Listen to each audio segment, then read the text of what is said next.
नमस्कार, मी विश्वास हरिबा कांबळे, राहणार अंधोरी, तालुका अहमदपूर, जिल्हा लातूर।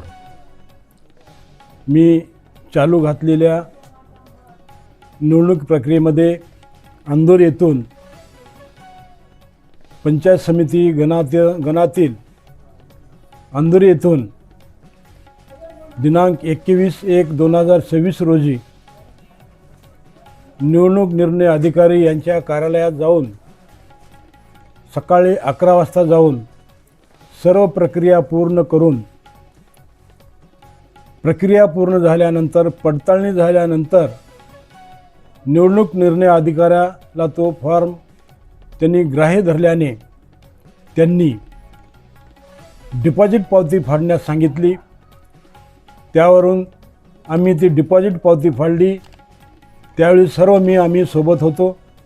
डिपॉझिट पावती फाडल्यानंतर आम्हाला त्याच ठिकाणी त्यांनी सदर फॉर्मचं रिसिव्ड द्यायला पाहिजे होतं, परंतु त्यांनी आमचा फॉर्म घेतला आणि त्यांच्या कार्यालयात नेऊन ठेवला।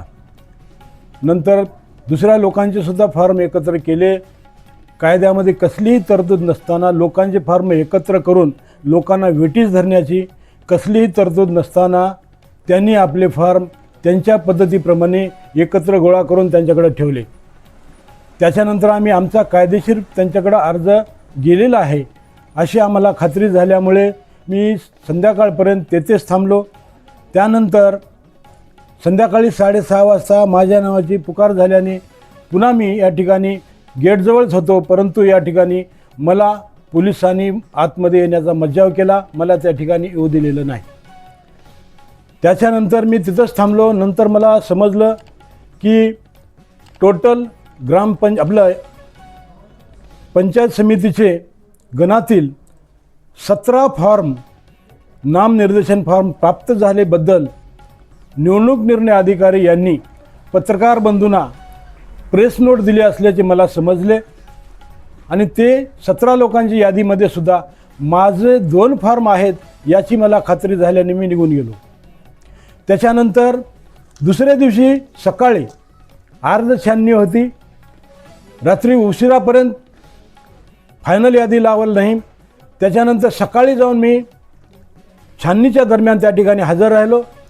त्यावेळेस पाहिलं त्या ठिकाणी काल 17 अर्ज प्राप्त झाल्याचे प्रेस नोट दिल्यानंतर पत्रकार बंधूंनी या ठिकाणी याच्याबद्दल या ठिकाणी पेपरमध्ये छापूनसुद्धा दिलेले आहेत।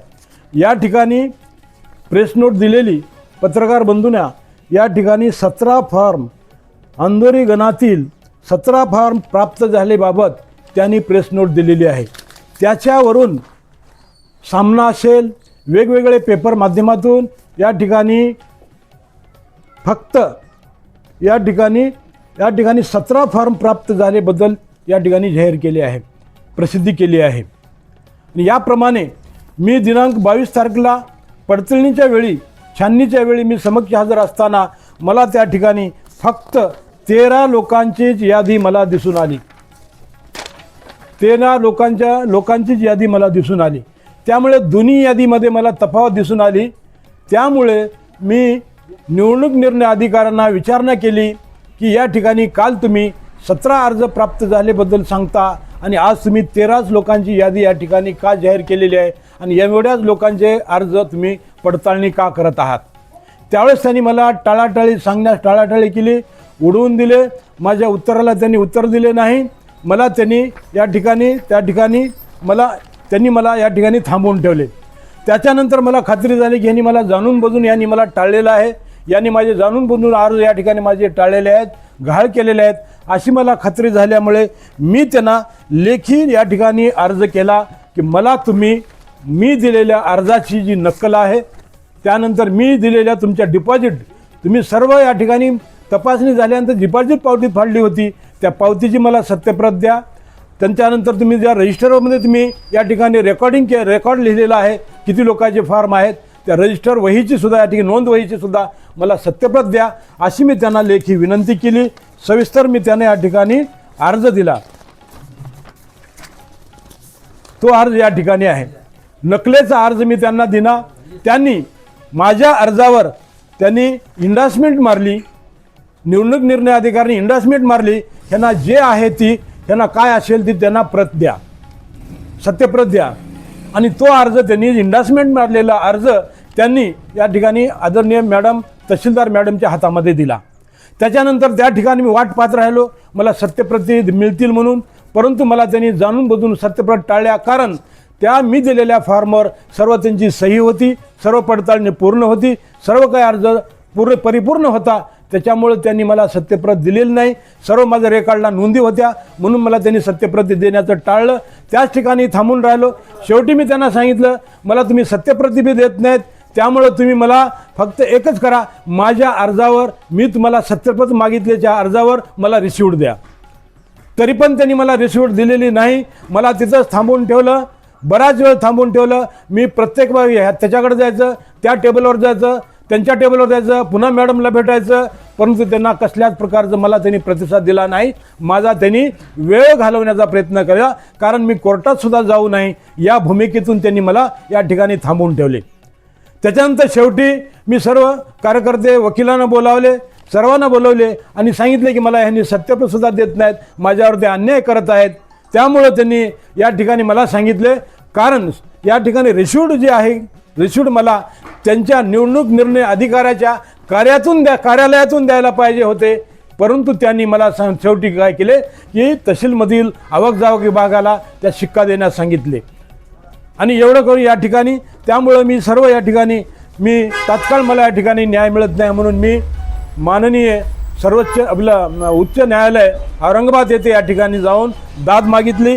सविस्तर या ठिकाणी मी त्यांना फिर्याद दिलेली आहे. या फिर्यादमध्ये सुद्धा माझं तेच ग्राउंड आहे. या ठिकाणी 17 अर्ज त्याने प्राप्त झाल्याचे जाहीर केले. मग त्यांनी 13 लोकांचे अर्ज का पडताळणी केले. त्याच्यानंतर मी रिसर्च अर्ज दिलेला असताना सुद्धा त्यांनी मला लेखी उत्तर दिलं की तुमचा अर्जच माझ्याकडे आलेला नाही. मला त्यांनी लेखी दिलेले आहे की तुमचा अर्जच माझ्याकडे आलेला नाही. जर माझा अर्ज आलेला नसेल तुम्ही डिपॉझिट पावती कशाची भरून घेतली, सर्व प्रक्रिया पूर्ण का केली. माझा अर्ज त्यांच्याकडेच असताना त्यांनी दाबून ठेवला असताना मला त्यांनी माझ्यावर अन्याय केलेला आहे. आणि मी या ठिकाणी सर्वसाधारण जागेमधून लढत असल्यामुळे मला निवडणुकीच्या हक्कापासून आणि माझ्या अधिकारापासून वंचित ठेवण्यासाठी हे त्यांचं कृत्य आहे.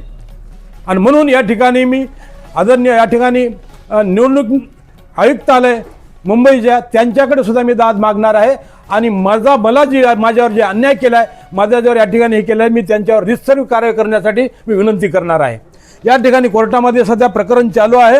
या ठिकाणी पीठ याचिका दाखल आहे आणि मुद्दाम या ठिकाणी शासनाने अशा प्रकारचं निवडणुकीचं नियोजन केलेलं आहे की उमेदवार वेळेवर या ठिकाणी कोर्टात जाऊ नये, त्यांचा मनमानी कारभार चालावा म्हणून त्यांनी सुट्ट्याचा वेळ बघून त्यांनी ही निवडणूक प्रक्रिया ठेवलेली आहे.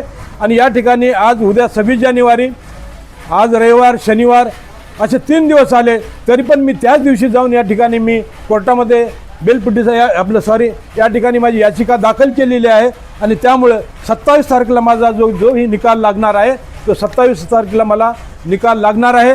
माझा न्याय प्रक्रियेवर, न्याय देवतावर माझा पूर्णपणे विश्वास आहे. मला न्याय मिळेल अशी या ठिकाणी मी अपेक्षा करतो, कारण मी या ठिकाणी बॅकग्राऊंड सर्व माझ्या बाजूने या ठिकाणी आहे आणि मला खात्री आहे की मला या ठिकाणी मला न्याय मिळेल. एवढंच बोलतो, माझे 2 शब्द संपवतो. जय हिंद, जय भारत.